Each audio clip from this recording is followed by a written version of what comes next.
Hi, this is Parthipatyam Sinha. I am legal intern in Lexington Company. Today I will be talking about a topic called res judicata.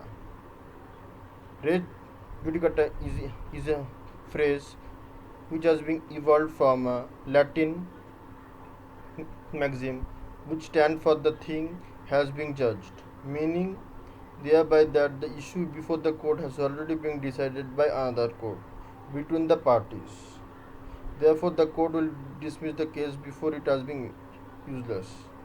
Res judicata as a concept is applicable for both in civil as well as in criminal matters.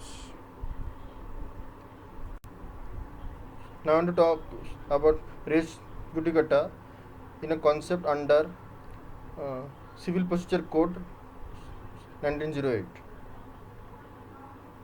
The doctrine of res judicata in nation that have a civil legal system is much narrower in scope than in common law nations.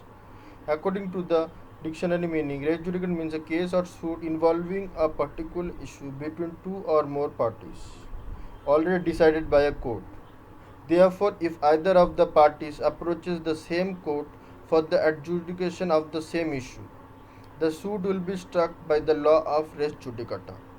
Section 7, Section 11 of CPC tells about concept. It imposes the doctrine of res judicata of the rule of conclusiveness of a judgment as to the points decided either of fact or of law or of fact and law in every subsequent suit between the parties.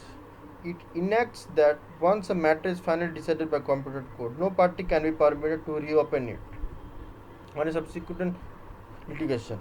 In the absence of such a rule, there will be no end to litigation, and the parties will be put to constant trouble and expenses. Now, to talk about res judicata as a concept under administrative law. The doctrine of res judicata is applicable to the CPC, means Code of Civil Procedure Code. But at times in many other statutes, there is use of the doctrine.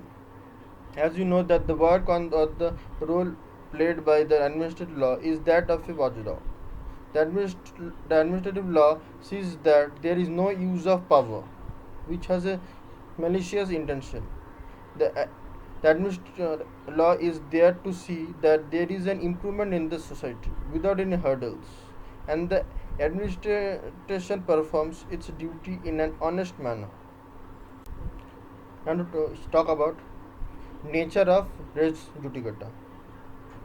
The doctrine of res judicata strives to strike a balance between two largely separated roles. One pit eschews an efficient judicial system that renders final judgments with certainty and prevents the inequity of a defendant having to defend the same claim or issue of law repeatedly. On the other hand, it protects the plaintiff interest in having issues and claims fully and fairly litigated.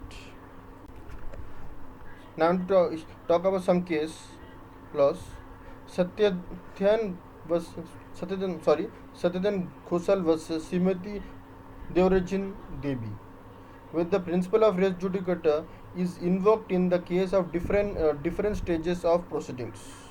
In the same suit, the nature of the proceedings, the scope of the inquiry, which the adjectival law provides for the decision being reached as well as the specific provision made on matters touching such decision are some of the factors to be considered before the principle is held to be applicable. Order 9 Rule 7 and under Civil Procedure Code does not put an end to the litigation, nor does it involve the determination of any issues in controversy in the suit.